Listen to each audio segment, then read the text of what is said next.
আপনি এমনিতেই ঢাকা পড়ে যাবেন, তারপরও মনে করি যে আপনার গোড়া বহাল থাক, কিন্তু আপনাকে মনে রাখতে হবে যে আপনি ভুল পথে আছেন। 7 জনে কুরবানি আর 7 পরিবার দুটা এক নয়। আমি বলেছি 7 দিনে আকিকা দিতে হবে, 14 দিনে 21 দিনে হাদিস ঠিক নয়। কেন আপনার মেজাজ এরকম হয়? সঠিক উপরে যায় না কেন? যাওয়া উচিত, ভাবা উচিত। সম্মানিত দিনী ভাই বোন, বলছিলাম যে আপনি বের করেন না সেটা কোনটা, যে মানুষে মদ খাচ্ছে, নাম দেওয়া আছে অন্য, এই পর্যন্ত বাক্যতে যা আছে আছে। এইবার হাদিস কিন্তু বুখারী মুসলিম, দেখেন বাক্য সামনে বাড়ছে, কত জটিল। 2 ইউযাফু বিল মাসিফাল মুগান্নিয়াত, এই সময়ে নেতাদের, বিত্তশালীদের, শিল্পপতিদের সম্মান করা হবে নারী দিয়ে, গায়িকা দিয়ে, গান বাজনা দিয়ে, গান বাজনা বাদ্যযন্ত্র দিয়ে, গায়িকা দিয়ে এদের সম্মান করা হবে। এটা হলো 2 নম্বর বাক্য এই হাদিসের। সামনের গুলো আরো জটিল। 3 নম্বর বাক্য, ইয়াকসুফুল্লাহ বিহিমুল আরজা, এদের উপরে ভূমিকম্প হবে, এদের উপরে ভূমিকম্প হবে। 4 ওয়াইজালু মিনহুমুল কিরদাতা ওয়াল খানাজির, আল্লাহ এদের করে দিবেন সুর, আল্লাহ এদের করে দিবেন বানর, আল্লাহ এদের করে দিবেন শুকুর, আল্লাহ এদের করে দিবেন বানর। স্বাভাবিক নয়।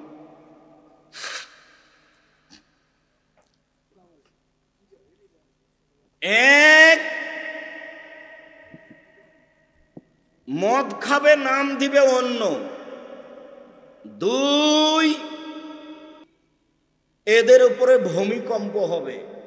4 এরা হয়ে যাবে সুর, এরা হয়ে যাবে বানর। আল্লাহ এদের করে দিবেন শুকুর, এদের করে দিবেন বানর। আল্লাহ এদের করে দিবেন শুকুর, এদের করে দিবেন বানর। দেখেন, আব্দুল্লাহ ইবনে আব্বাস রাদিয়াল্লাহু তাআলা আনহু বলেন, রাসূল সাল্লাল্লাহু আলাইহি সাল্লাম বলেছেন, লা ইউবাইয়াতান্না কওমুন মিন হাযিহিল উম্মাহ আলা তুমিন ওয়া শারাবিন ওয়া লাহাবিন ফায়াসবাহু ফামাসাকু কিরদাতান ওয়া খানাজিরা। আমার উম্মতের এক শ্রেণীর মানুষ রাত অতিবাহিত করবে মদ নিয়ে, গায়িকা নিয়ে, বাদ্যযন্ত্র খেলতামাশা নিয়ে। আমার উম্মত রাত অতিবাহিত করবে গান বাজনা নিয়ে, বাদ্যযন্ত্র নিয়ে, খেলতামাশা নিয়ে, গায়িকা নিয়ে। এরা সকাল করবে, যখন এরা সকাল করবে তখন এরা নিজে নিজে হয়েই যাবে শুকুর, এরা হয়ে যাবে বানর, এরা হয়ে যাবে সোর, এরা হয়ে যাবে বানর।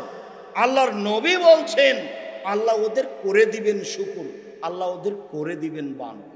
মনে রাখবেন, এই ছেলে, কারো গায়ের উপরে হাত দিয়ে থাকবে না, রেডি হও।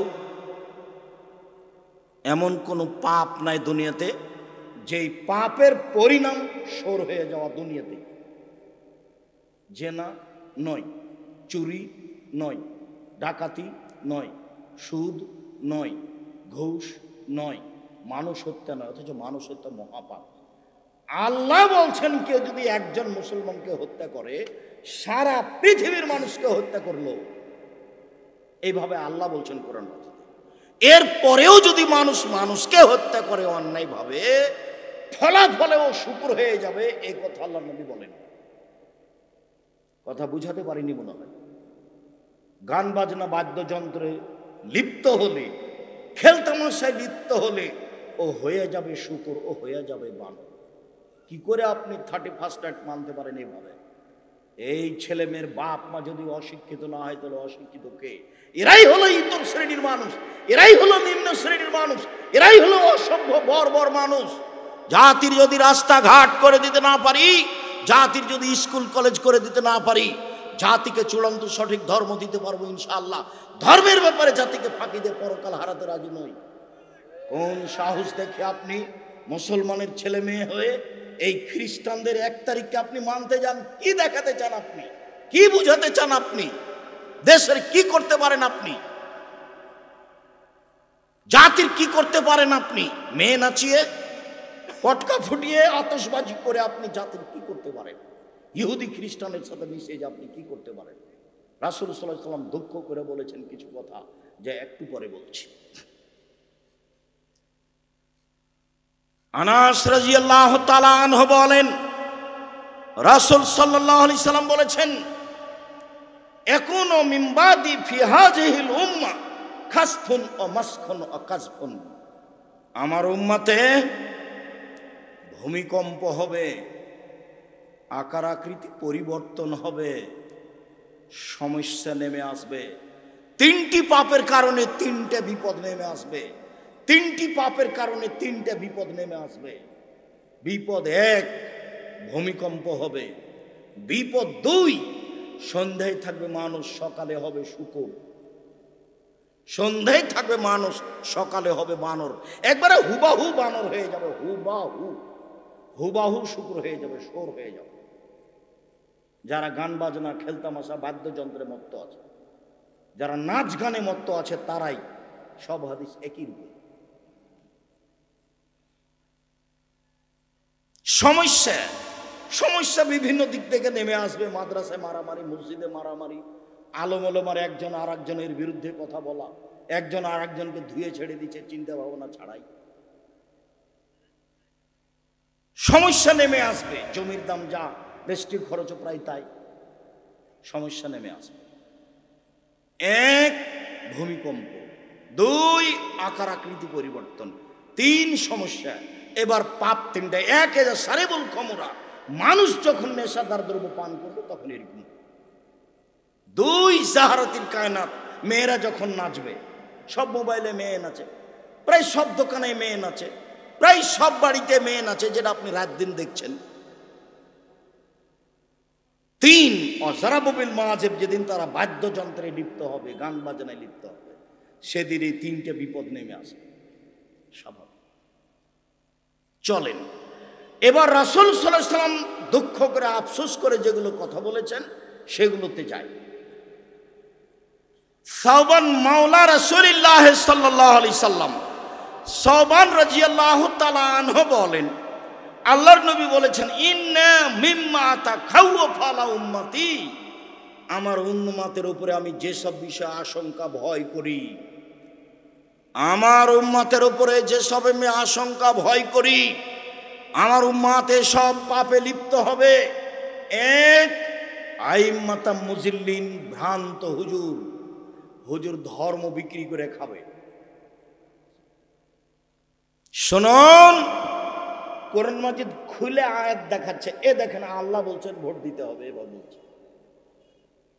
কোরআন মাজিদ খুলে দেখাচ্ছে যে আল্লাহ বলছেন মিলাদ করতে হবে। কোরআন মাজিদ খুলে দেখাচ্ছে হুজুর। আল্লাহ নবী বলছেন, জাতির উপরে আমি আশঙ্কা করে গেলাম যেগুলো ঘটবে। এক, ভ্রান্ত হুজুর।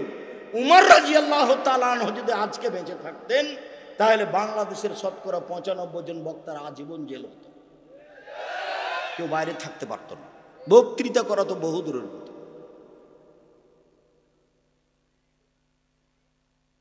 অবাক হতে হবে আপনাকে। আমি একবার কাটিহার, বিহার, ইন্ডিয়া বক্তব্য দিতে গেছিলাম। তো বক্তারা সব উর্দু ভাষায় বক্তব্য দিচ্ছে। ৭টায় আমি পৌঁছেছি, সন্ধ্যা ৭টায়। ১১টার সময় আমি মঞ্চে গেছি। মঞ্চে গিয়ে সালাম দিয়ে বলছি যে আমি সন্ধ্যা ৭টায় এসেছি, ১১টায় মঞ্চে আসলাম। এতক্ষণ পর্যন্ত বক্তারা যারা বক্তব্য দিলেন, উর্দু ভাষার খুব শক্তি, ফটফট ফটফট করে যে বললো। তা আমি বললাম যে আপনারা কি কিছু বুঝেছেন? কি বললেন? বলে না, কিছু বুঝিনি। তা আমি এবার সভাপতি সাহেবকে বললাম, সভাপতি সাহেব আপনি বলেন তো আপনি কি বুঝলেন? সভাপতি আবার আমাদের জামিয়া সালাফের যিনি বুখারীর শিক্ষক, হেড মুহাদ্দিস, যিনি জামিয়া সালাফিয়া বানারসে মুহাদ্দিস ছিলেন, তার পিতা সভাপতি। তিনি আবার ওই দারুল উলুম দেওবন্দ থেকে দাওরা করেছিলেন। আপনি কিছু বুঝলেন? বলছে আমিও কিছু বুঝিনি। তো তাহলে এবার আমি বলি, আমি সন্ধ্যা ৭টা থেকে নিয়ে ১১টা পর্যন্ত বক্তব্য শুনেছি, আমি একটাও বুঝিনি। কি যে বললেন হুজুর, আল্লাহই ভালো। তা আমি তো তাকে কোরআন হাদিসের কথা বলতে দেখলাম না। ওই অবস্থায় এখানে ভ্রান্ত হুজুর। দুই, সাতালতাহেকু কাবায়েলু মিন উম্মতি সাতাবুদু কাবায়েলু মিন উম্মতি আল আওসান, আমার উম্মত মূর্তি পূজা করবে, মূর্তিকে ভালোবাসবে, মূর্তিখানায় যাবে, ছেলে মেয়ের বাপ মায়ের ছবি মূর্তি সুন্দর করে সাজিয়ে রাখবে বাড়িতে। ও নাকি শিক্ষিত ছেলে, ও হলো কুসন্তান, অশিক্ষিত সন্তান।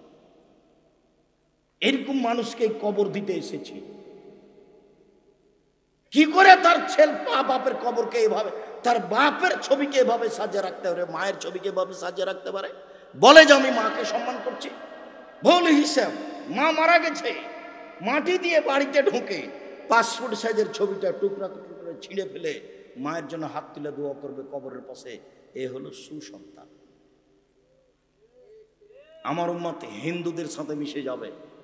দেখেন, সব বাড়িতে পুতুল আছে, সব বাড়িতে কাঁকড়া আছে। নাতির জন্য পুতুল কিনে নিয়ে এসেছে নানা, নাতির জন্য একটা পট কিনে নিয়ে এসেছে নানা, সেটা ঘোড়া।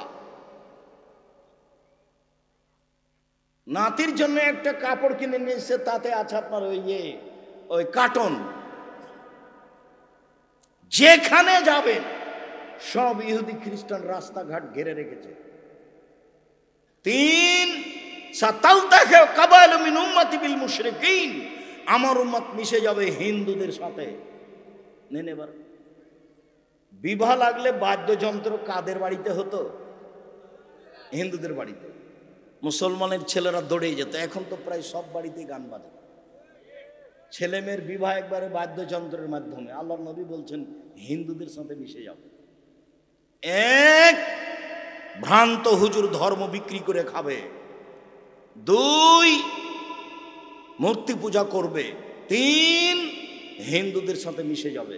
চলেন কাছাকাছি চলে আসি। আব্দুল্লাহ চলে এসেছে, আব্দুর রহিমও রাস্তায় কাছাকাছি।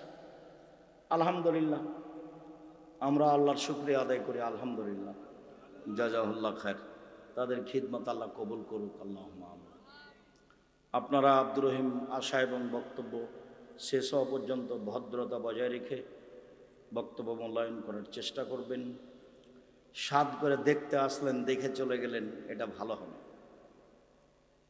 আসলেন ভদ্রতা বজায় রেখে বসে কথা শুনবেন, যেটা আল্লাহ রাসূলের নিয়ম। আপনিও শান্তি পাবেন, আমিও শান্তি পাবো। মানুষ ইহুদি খ্রিস্টানের সাথে মিশে যাবে। আব্দুল্লাহ ইবনে উমর বলেন, রাসূল সাল্লাল্লাহু আলাইহি ওয়াসাল্লাম বলেছেন, লা ইয়াতিয়ান্না আলা উম্মতি মা তাআলা বানি ইসরাঈল, আমার উম্মত ইহুদি খ্রিস্টানের সাথে মিশে যাবে। হাজওয়ান নাল বিন নাল, ডান পায়ের জুতা যেমন বাম পায়ের সমান। অন্য হাদিসে এসেছে ডান হাতের বিঘত যেমন বাম হাতের সমান।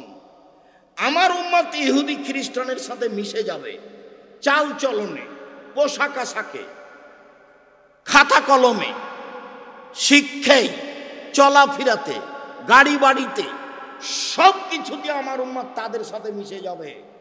ডান হাতের বিঘত যেমন বাম হাতের সমান সমান সমান মিশে যাবে। ডান পায়ের জুতা যেমন বাম পায়ের সমান সমান সমান মিশে যাবে। এই কথা বলতে বলতে আল্লাহ রাসূল ভাষাগত নিচে নামলেন। ভাষাগত নিচে নামতে নামতে বলছেন যে ইহুদি খ্রিস্টান যদি খোলা মাঠে মায়ের সাথে জেনা করে থাকে, আমার উম্মত মায়ের সাথে জেনা করে। 31st নাইট কিভাবে আপনার ছেলে মানতে পারে, কিভাবে মূল্যায়ন করতে পারে? আল্লাহ রাসূল এইভাবে আফসোস করে বললেন। দেখেন না, বাপ প্রতি মাসে উমরা করে, রমজান মাসে উমরা করে, হজ করে, মাথায় টুপি আছে, মেয়ের সাথে আছে, স্কিন পায়জামা পরে আছে। এটা আপনাদের দিন রাত চোখে দেখা। দিন রাত রাস্তাঘাটে, অফিস আদালতে, কোর্ট কাচারিতে, শহরে এগুলো দেখছেন। আল্লাহ রাসূল সাল্লাল্লাহু আলাইহি ওয়াসাল্লাম এগুলো আফসোস করে বলেছেন। সম্মানিত দিনী ভাই বোন, কথার শেষে এসে বলছি, আপনাদের ভালো জানা আছে জামিয়া সালাফের সবচেয়ে বড় শাখা আদ-দাওয়া ইলাল্লাহ।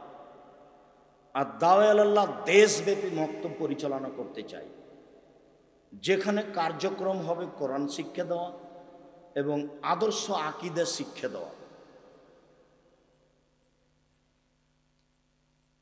জামিয়া সালাফের এই বড় শাখাটি দেশব্যাপী মক্তব পরিচালনা করতে চাই। এর সুবাদে জামিয়া সালাফের পক্ষ থেকে মক্তবের শিক্ষক হিসাবে বা আপনার মসজিদের শিক্ষক হিসাবে ইমামতি করার জন্য জামিয়া সালাফের পক্ষ থেকে প্রশিক্ষণ দেওয়ার জন্য ভালো ভালো শিক্ষক রাখা আছে। সারা দেশ থেকে যাবে তারা ফ্রি, আসবে তারা ফ্রি, খাবে তারা ফ্রি, বই পুস্তক পাবে তারা ফ্রি।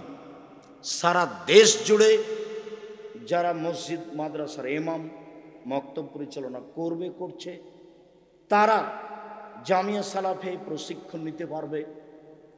প্রশিক্ষক প্রস্তুত আছেন, যাওয়া তাদের ফ্রি, আসা তাদের ফ্রি, খাওয়া তাদের ফ্রি, বই পুস্তক তাদের ফ্রি। এটা জামিয়া সালাফিয়া পক্ষ থেকে যেটা বড় শাখা দাওয়া ইলাল্লাহ তার কার্যক্রম এইগুলি। জামিয়া সালাফের সম্মেলন এইখানে রূপগঞ্জে 13-14 ফেব্রুয়ারি। দেশের বিদ্বান থাকবেন, পাকিস্তান থেকে থাকবেন আশা করি, ইনশাল্লাহ সৌদি আরব থেকে থাকবেন, দেশ বিদেশের বিদ্বান থাকবেন ইনশাল্লাহ। অবশ্যই অংশগ্রহণ করবেন।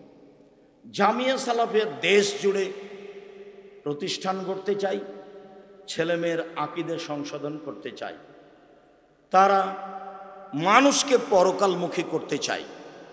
দেশের শিরক মুক্ত বড় প্রতিষ্ঠান জামিয়া সালাফিয়া, বিদাত মুক্ত প্রতিষ্ঠান, দল মুক্ত প্রতিষ্ঠান, সংগঠন মুক্ত প্রতিষ্ঠান, হিংসা মুক্ত প্রতিষ্ঠান, সর্ববৃহৎ শিক্ষা মানে, শিক্ষক গুণে, শিক্ষক সংখ্যায়, আয়াতনে যথাযথভাবে মূল্যায়ন করবেন আশাবাদী ইনশাআল্লাহ। আবদুল্লাহর মুখে অতীব গুরুত্বপূর্ণ কথা শুনবেন। আব্দুর রহিম আসছে, রাস্তায় আছে কি চলে এসেছে, অবশ্যই ভদ্রতা বজায় রেখে কথাগুলি শোনার এবং মানার চেষ্টা করবেন। আল্লাহ আমাদের আপনাদের তৌফিক দান করুক, আল্লাহুম্মা আমিন।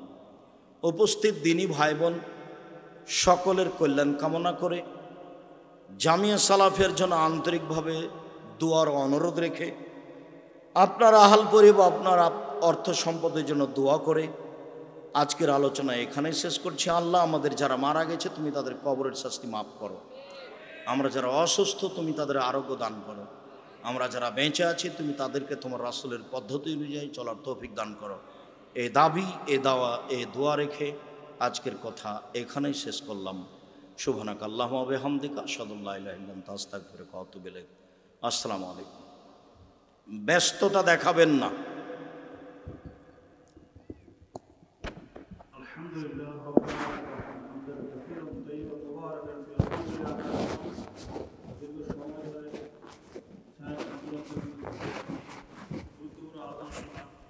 জীবনে বাস্তবায়ন করা, আমল করা, সুপ্রিয় তাওহীদ মুসলিম জনতা, আমাদের সম্মুখে আলোচনা নিয়ে আসছেন আব্দুল্লাহ বিন আব্দুল রাজ্জাক, প্রধান মাস্টার